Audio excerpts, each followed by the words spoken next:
effectivement, dans la crise du Proche-Orient, si on ne prend que celle-ci, vous êtes un peu plus loin dans le Caucase ou plus au nord, il faut parler avec tout le monde.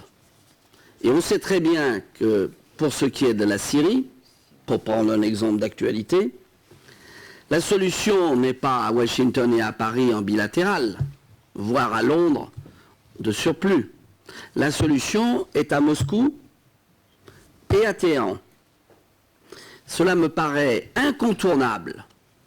Et donc, je suis de ceux qui pensent, qu'il n'y a pas de solution militaire, parce qu'on sait très bien que l'emploi de la force dans les relations internationales, d'une part, il y a un problème de légitimité internationale, de légalité internationale, on connaît les cas, et deuxièmement, commencer une guerre est facile, la terminer est beaucoup plus difficile. Et en l'occurrence, dans cette poudrière du Proche-Orient, il me semble que l'objectif de la diplomatie française et des Occidentaux est de conduire à Genève II toutes les parties qui sont véritablement engagées dans ce conflit. Je dis bien toutes les parties. Mais le Caucase, on peut l'analyser, l'histoire de cette place dans le contexte géopolitique, interethnique et interconfessionnel, on peut l'analyser seulement avec une voie panoramique sur les relations internationales pendant 2 siècles. Parce qu'un aperçu de l'ensemble des événements qui se déroulent dans la région de la mer Noire et du Caucase révèle l'évidence d'un scénario géopolitique très vieux et bien défini. Force est de constater que le monde civilisé ne manque qu'une occasion pour s'ingérer dans les affaires intérieures de la Russie et soutenir la politique de la Géorgie et autres aspects de cette complexe des relations avec toutes les contradictions vieilles et nouvelles de nos temps. En réalité, il s'agit de problèmes géopolitiques nés de la question de rien, dont l'un des enjeux était la présence dans le Caucase au lendemain de la guerre de la Crimée, perdue par la Russie. Mais la question de rien n'est pas restée l'apanage du XIXe siècle. En filigrane, elle a été là tout au long du XXe siècle.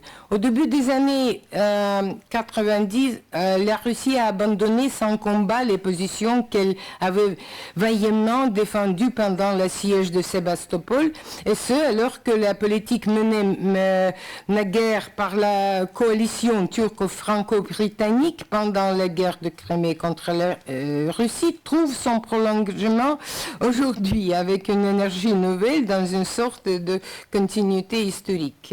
La presse occidentale, pas des professeurs, a réduit l'histoire des guerres de Caucase du XIXe siècle à une conquête coloniale menée tambour battant par la Russie. Ça signifie que pas seulement les bolcheviks ont interprété cette page de l'histoire à la lumière des clichés russophobes d'Engels et de propos de Marx, qui apprenait ses connaissances sur le Caucase exclusivement dans les articles de journaux britanniques de l'époque rédigés par les commandants du bâtiment de guerre qui assiégeaient Sébastopol. Cependant, l'image d'une Russie opprimant les peuples du Caucase totalement à la sauce des atrocités commises par le régime stalinien ne résiste pas aux faits totalement, parce qu'il y avait tous en Caucase. Il y avait des pétitions des princes caucasiens demandant la protection de la Russie et demandant d'entrer l'Empire russe. Et il y avait aussi les luttes, des batailles avec quelques peuples caucasiens, les pages dramatiques. La guerre de Caucase au XIXe siècle n'a pas commencé pour contrer la tentative de la Russie de conquérir le Caucase, parce que le Caucase a intégré la Russie bien plus tôt et essentiellement de son propre gré. Il y a beaucoup de documents dans les archives, les pétitions des princes caucasiens, de leur plein gré, serment de fidélité au tsar russe en leur faisant allégeance et assez souvent aussi en demandant de baptême. Le Caucase était un élément du discours entre la Russie et l'Occident et il comprenait quel problème c'était le Caucase. Cherchant de ne pas déranger le bilan, il refusa net d'intégrer de façon définitive et formative dans les termes du droit international le Caucase et la Transcaucasie à la Russie, préférant, comme dit les documents, une fédération stable des peuples de la montagne qu'on sait constituer une zone tampon contre toute vérité hostile. Cependant, après l'entrée de la Crimée et de la Géorgie au sein de l'Empire russe, il devint évident que la Russie ne pouvait prétendre au rôle de puissance en mer Noire sans le Caucase pour assurer les arrières. Dès lors, la Grande-Bretagne n'eut de cesse d'affaiblir le plus possible les frontières méridionales de la Russie. En 1833, la Russie conclut avec la Turquie le traité d'Unkiar-Skelessi sur le contrôle conjoint des Détroits. La France et l'Angleterre s'en sont indignés et dans une note diplomatique adressée à la Turquie ont refusé de le reconnaître. À partir de ce moment, ces deux pays commencent à mettre sur pied une coalition dans laquelle ils s'efforcent d'attirer ainsi l'Autriche-Hongrie. Et c'est le début du processus qui allait mener à la guerre de Crimée. L'Angleterre montait ouvertement les montagnards du Caucase contre la Russie en renvoyant des émissaires à la Tcherkassia et aussi la goélette britannique Vixen fut prise en flagrant délit de fourniture d'armes aux Tcherkesses. Londres se vit dans l'obligation de présenter ses excuses. C'est allant de ce fond géopolitique qu'il convient d'analyser la position que l'Europe a prise face à la guerre de Caucase du XIXe siècle. En réalité, celle-ci n'a pas éclaté en raison de l'intégration du Caucase à l'Empire russe. La vraie cause de cette guerre fut la politique russe qui allait à l'encontre des intérêts de quelques potentats du Caucase du Nord, épaulés par la Perse et la Turquie, avec la Grande-Bretagne dans le rôle de marionnettiste. L'imam Shamil, d'après les documents d'études disponibles, animait sa rébellion à la fois religieuse et sociale, non pas uniquement contre l'autorité du tsar, mais aussi celle des princes locaux. Dans leur volonté de repousser la Russie au-delà des fleuves de Terek et Kouban, la Turquie ainsi que la France et l'Angleterre envoyèrent en Tchétchénie des milliers d'émissaires appelant à une guerre sainte contre les Russes. Lorsque la Russie gagna la guerre du Caucase, des comités tcherkesses furent mis sur pied à Londres et à Constantinople afin de faire avancer l'idée d'une Tchéquoslovaquie indépendante. Ces comités entretenaient des liens étroits avec des cercles d'émigrés polonais à Paris qui n'ont jamais cessé d'intriguer contre la Russie aussi. La Première Guerre mondiale et les révolutions en Russie n'ont pas tardé à réanimer les plans turcs visant à réaménager le Caucase. Les jeunes Turcs promirent au peuple de Caucase et de Transcaucase s'ils acceptaient de chasser les Russes, d'instaurer une Géorgie autonome ainsi qu'une région autonome musulmane dans le nord-est qui inclurait le Daghestan, le gouvernement de Bakou et une partie du gouvernement d'Elisabeth Paul. Et qu'en disaient les alliés de la Russie au sein de l'entente cordiale? Sergei Sazonov, l'ancien ministre russe des Affaires étrangères au temps du tsar et représentant le mouvement blanc auprès des pays de l'entente cordiale, évoque le plan grandiose mis au point par l'Angleterre. Conformément à celui-ci, les États baltes devaient définitivement couper la Russie de la mer Blanche. Le Caucase devait séparer la Russie de la Turquie et la Perse, formant une zone tampon tout à fait indépendante. Ainsi, l'indépendance du Caucase, du Turkestan et des États baltes se résumerait en réalité à placer ces régions sous protectorat britannique. C'était une citation. Les Anglais ont fait leur apparition à Transcaucasie en novembre 1919, occupant Bakou et Batoumi, occupant le chemin d'enfer, sur lequel le pétrole était transporté.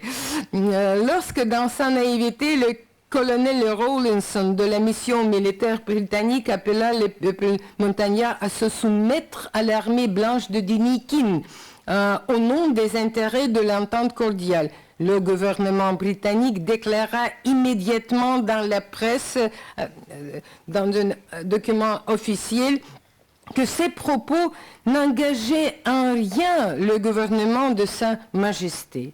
Lénine, Trotsky et même Staline, bien que lui-même fort rusé, ont été séduits par Enver Pacha, membre du triumvirat des jeunes Turcs, qui leur suggéra insidieusement de miser sur l'islamisme pour miner les positions de l'Angleterre en détachant de la Russie ces marches musulmanes dans l'optique de leur soviétisation au terme.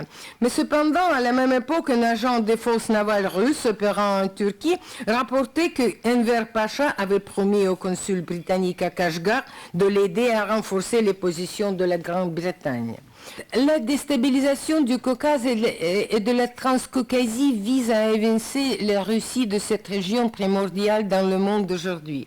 C'est ainsi que le conflit tchétchène, qui à départ n'était qu'une rébellion à forte connotation criminelle, est devenu un outil de mise en œuvre d'un projet mondial qui, avec ses centres terroristes, se sert de toute l'énergie d'un islam radical très éloigné de ses racines traditionnelles.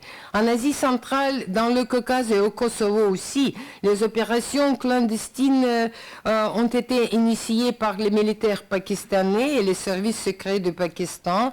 Et j'ai les documents sur ça et les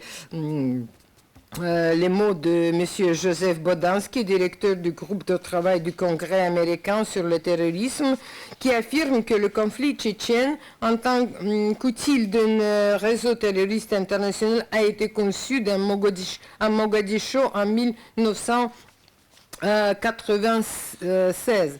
Ce sommet, avec la participation de Ben Laden, avait été orchestré par la CIA et les services spéciaux pakistanais.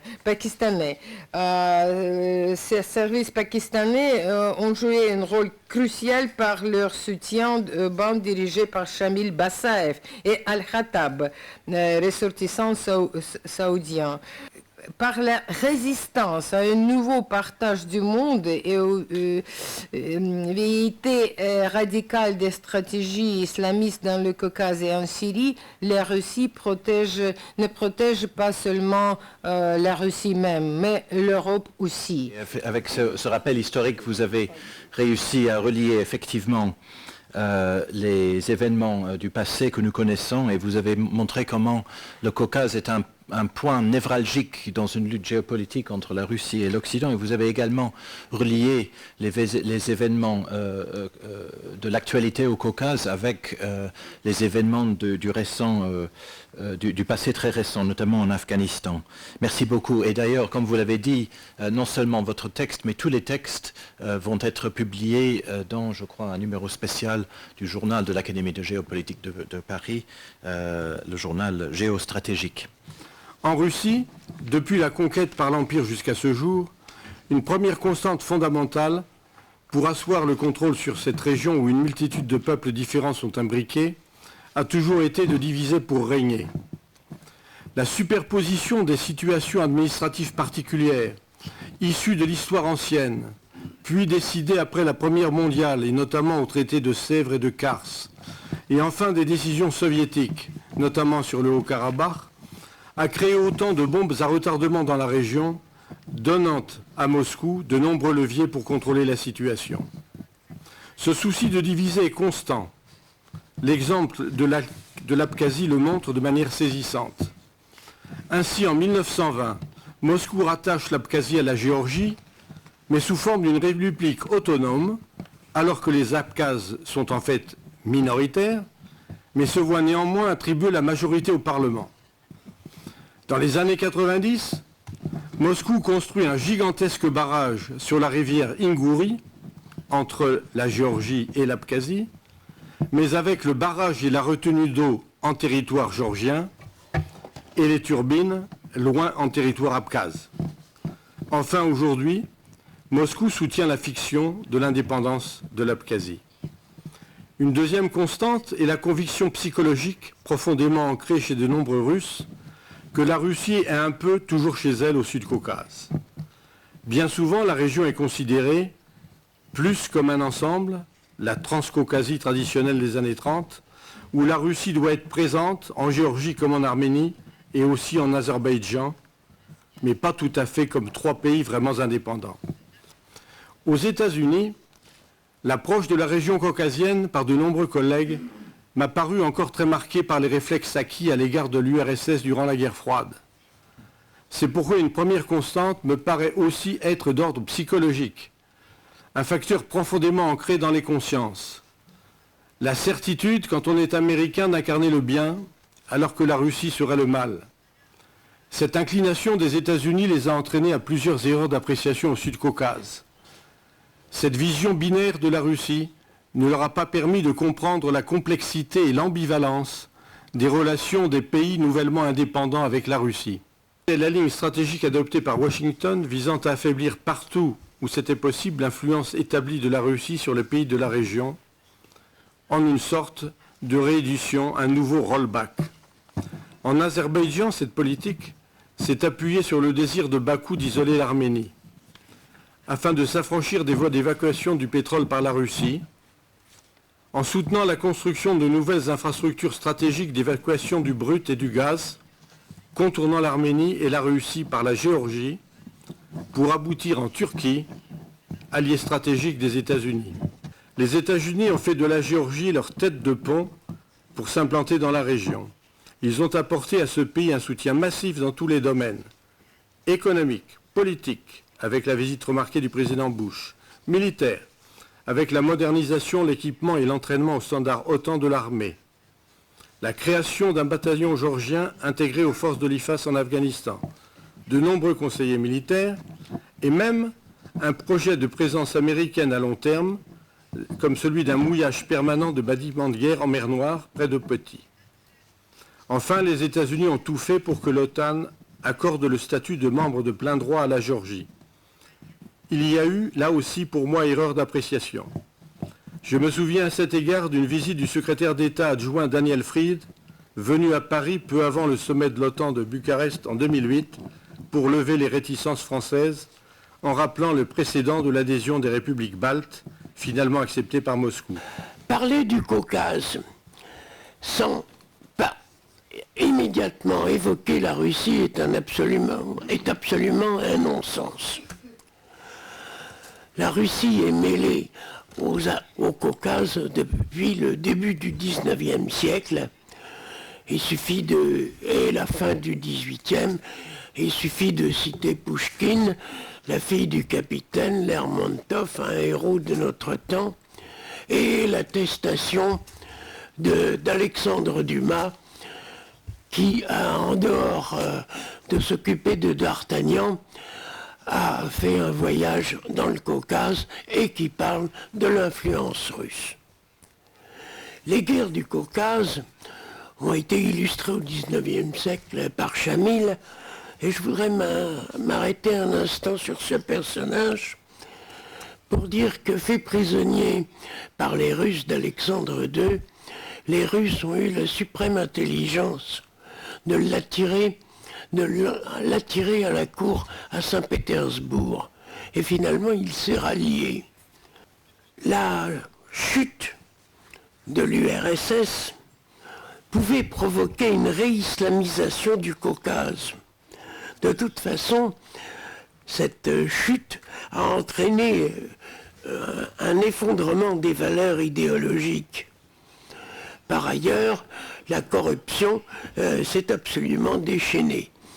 en même temps, une criminalité latente s'est immédiatement développée et surdéveloppée.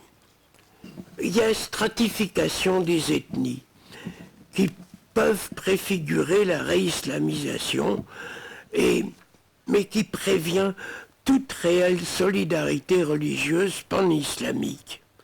La société tchétchène la plus compacte n'échappe pas aux luttes de clans. J'en arrive à ma conclusion. La composante religieuse dans le Caucase doit être relativisée, sérieusement relativisée.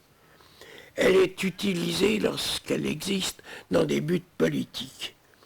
Elle n'a que peu fonctionné lors des guerres de Tchétchénie. Les radicaux ne sont qu'une minorité. Le monde de l'islam au Caucase est divisé. Ce qui compte là-bas, ce sont les clans, les tribus et même les personnalités. Et que pendant la guerre, il faut se souvenir d'une certaine directive numéro 43 du 11 juillet 1942 du haut commandement de la Wehrmacht qui avait établi l'opération Caucase. Pourquoi une opération Caucase? Eh bien tout simplement pour aller trouver le pétrole. Parce qu'ils dépensaient énormément, on n'a pas de carburant, pour leurs avions, pour leurs chars, pour leurs camions, etc. etc. Et pour des raisons d'ordre stratégique, etc., le problème a été conçu différemment par l'état-major, et ce n'est que quelque temps après que le chef d'état-major, le général Jodl, a annoncé que l'on prendrait le Caucase par Stalingrad. Nous savons aujourd'hui ce qu'il en fut. Il n'y a pas eu de Caucase, il n'y a pas eu de pétrole. Et il y a eu Stalingrad. Cela est très important parce que ce point a joué un très grand rôle dans la défaite de l'armée allemande et son retrait de Russie. Donc vous voyez l'importance, pas pétrolière déjà de l'Azerbaïdjan à cette époque. Aujourd'hui, il est multiplié par le pétrole de la Caspienne, car on ne peut pas dissocier le Caucase de la Caspienne en matière énergétique. La Caspienne est une mer fermée, comme tout le monde le sait. Sur 700 km, elle est bordée par l'Azerbaïdjan du côté occidental, et du côté oriental, vous avez le Kazakhstan, le Turkménistan et un peu plus loin l'Ouzbékistan, qui sont de grands producteurs de pétrole et de gaz. Il est bien évident que cet état de choses amène ce que le professeur Jean-Marie Chevalier a appelé les grandes batailles de l'énergie dans son ouvrage éponyme, et il avait raison, car vous avez un affrontement américano-russe depuis cette époque sur tous les problèmes énergétiques, tant en Europe que dans la partie qui nous intéresse. C'est ce que l'on a appelé la guerre des oléoducs autour de la Caspienne, et c'est ce que l'on a appelé la guerre des gazoducs en Europe. Vous avez vu les problèmes géostratégiques avec lesquels la Russie est confrontée, les autres pays n'aiment pas également. On ne fait pas suffisamment attention à l'aspect pétrolier de ces conflits. Parce que le pétrole n'est pas forcément la cause des guerres. Mais au Moyen-Orient et en Asie centrale, il n'est jamais très loin. Je vais même jusqu'à dire que le problème syrien d'aujourd'hui ne doit certes rien au pétrole. Ce n'est pas à cause de cela qu'il n'a pas une guerre en Syrie. Alors, j'ai dit tout à l'heure que la guerre de Syrie certainement et son origine n'est pas pétrolière, mais, comme je le disais tout à l'heure, le pétrole n'est jamais très loin. Voilà l'essentiel de ce que je voulais vous dire au point de vue pétrolier pour ajouter aux difficultés, aux conflits de géostratégie dont cette région est pleine et dont vous avez déjà entendu, n'a pas beaucoup d'éléments, n'a pas ce matin, pour vous faire une idée complète, n'a pas de la chose. Par conséquent, je terminerai en disant que les conflits d'intérêts en matière de politique existeront toujours. Les grandes batailles de l'énergie existent et continueront d'exister toujours. Et je terminerai par un mot que ne désavouerait certainement pas M. l'ambassadeur Fassier. La diplomatie, c'est le rocher de Sisyphe. Si nous revenons plus précisément au Caucase, pour examiner comment les événements y ont été manipulés par les médias occidentaux, remarquons que l'expression « ingérence humanitaire » y est revenue dans le vocabulaire après avoir été appliquée à la Serbie et avant d'être aujourd'hui resservie vis-à-vis de la Libye, puis de la Syrie, sous le nom de responsabilité de protéger.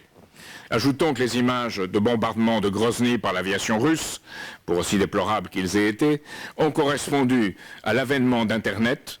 Coïncidence intéressante, la retransmission des images et des reportages s'étant dès lors faite avec un minimum d'équipement. Quatrièmement, les guerres de Tchétchénie ont aussi consacré la collaboration, directe ou indirecte, entre services américains et britanniques et djihadistes parrainés et financés par l'Arabie Saoudite, le Qatar et accessoirement dans ce cas le Koweït, le même mode d'opérer que celui pratiqué aujourd'hui en Syrie. Le cas de la Tchétchénie est remarquable, car, comme il a été dit par le général Paris, la tradition y était celle d'un islam sunnite mais soufi, organisé en confréries et patrilinéaire, et en clans, les Taïps, autour de 9 grandes tribus d'origine. L'Arabie Saoudite, en finançant les mosquées, les pèlerinages à la Mecque et les écoles coraniques, s'est efforcée d'y introduire le wahhabisme d'abord, des mercenaires djihadistes ensuite. En 1994-96, le Qatar a lancé un appel à la nation islamique pour sauver la Tchétchénie, le Yémen a enrôlé des volontaires, et en août 1995, la presse saoudienne proclamait que la Russie est devenue l'ennemi principal de l'islam et des musulmans. Ce sont ces réseaux qui ont assassiné Ahmad Kadyrov, à qui la Russie avait confié le pouvoir. Ce sont eux aussi qui ont promu l'émir wahhabite Jamil Bassayev, qui a organisé la prise d'otage de Boudenovsk, ce qu'on oublie généralement, en juin 1995, et l'invasion de l'Ingouchie en 1999, avec 300 combattants arabes aux côtés des combattants tchétchènes. En 1993, la République tchétchène était, on l'a oublié, la plaque tournante mondiale du trafic d'armes, et jusqu'à 30 avions décollaient chaque jour de Grozny à destination des pays du Proche-Orient et d'Afrique, avec des armes et ramenaient des matières premières comme le coltan et aussi de la drogue, celle-ci prête pour être exportée vers la Fédération de Russie. Cinquièmement, à noter que les élites françaises ont joué un jeu plus que risqué au cours de cette guerre. Mentionnons en passant qu'un Bernard Courcelles, le chef du service d'ordre du Front National, était l'ami de Doudaïev et même un contact de Kamil Bassayev.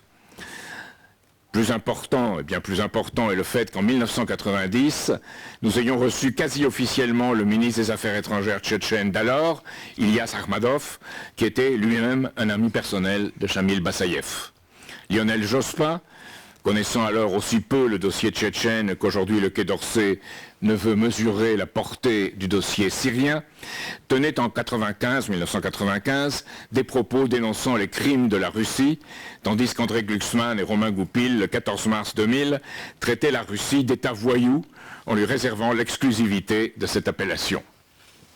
Aujourd'hui, les optimistes constateront qu'il ne reste dans le Caucase Nord que quelques poignées de combattants séparatistes liés au réseau islamiste, financés depuis l'étranger et généralement retranchés dans les forêts et les montagnes. Alors que tous les yeux sont braqués sur Damas, nul ne songe à porter son regard vers le Caucase. Et pourtant, opérons un léger retour en arrière. Le 30 juillet dernier, le président Poutine recevait en audience privée le prince Bandar, chef des services de renseignement saoudiens. Ce dernier, dans le cadre d'un marchandage particulièrement inédit portant sur la sécurité des Jeux olympiques d'hiver de Sotchi, en février 2014, donc dans quelques mois, aurait offert à la Russie, avec, il faut bien préciser, avec le plein accord de Washington, en contrepartie de l'acceptation de la chute du régime de Damas. On sait que Londres, Paris et Washington font une fixation sur la chute du régime et le départ de Bachar el-Assad. Un partenariat, donc le prince Bandar aurait offert un partenariat particulièrement avantageux pour Moscou relatif au commerce mondial des hydrocarbures. Ceci dans le cadre d'une, je cite, stratégie russo-arabe unifiée, je cite le prince Bandar, visant à trouver un terrain d'entente sur les tarifs et les quotas de production qui maintiennent la stabilité des prix sur les marchés mondiaux. Proposition assortie d'un compromis favorable quant au gazoduc South Stream, rival du projet, notre ami André Pertusio l'a longuement exposé, du projet euro-américain, je dis bien euro-américain, Nabucco. Cela a été, ce que je viens de vous dire, a été publié à Londres le 30 juillet dernier. De garantir la sécurité des prochains Jeux olympiques d'hiver, les groupes tchétchènes qui les menacent étant contrôlés par nous. Je cite le prince Bandar. Ajoutant que ces groupes tchétchènes opérant en Syrie étaient un outil de pression, ceux-ci pouvant être mis à tout moment en position marche ou arrêt. Un étrange marché, donc bien peu diplomatique dans la forme et sur le fond, car en forme de chantage à peine déguisé. On peut voir ici en imagination le président russe Vladimir, tout le monde peut imaginer, répondant aux Séoudiens, et ça c'est une citation, « Vous ne nous apprenez rien, car nous savons depuis une décennie au moins que vous êtes derrière les terroristes du Caucase ». Et j'ai bien noté que Jacques Cheminade a dit que le Caucase ne devait pas se penser, se percevoir État par État, Arménie, Azerbaïdjan, mais comme une totalité, comme un tout. Donc nous parlons bien ici du Caucase comme l'un des pions géopolitiques ou géostratégiques essentiels dans un grand jeu mondial.